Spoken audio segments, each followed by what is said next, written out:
हातकणंगले लोकसभा मतदारसंघातील स्वाभिमानी शेतकरी संघटनेचे उमेदवार राजू शेट्टी यांच्या प्रचारासाठी हुपरी इथं जाहीर सभा आयोजित करण्यात आली।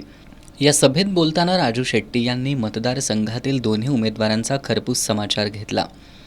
तसंच केंद्र शासनाच्या धोरणांवर त्यांनी टीका केली।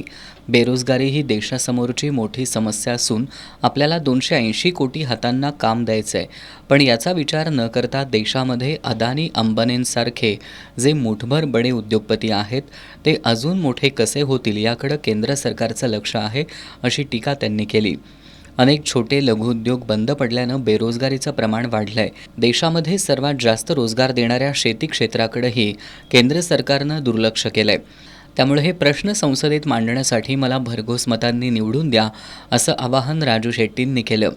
यावेळी महिला आघाडी जिल्हाध्यक्ष जयश्री पाटील, तालुकाध्यक्ष राजाराम देसाई, रेंदाळचे अध्यक्ष रघुनाथ पाटील, पुरंदर पाटील, आप्पा एडके, सुवर्णा अपराध, वैभव कांबळे, अशोक बल्लोळे, नाना मोरबाळे आदी उपस्थित होते।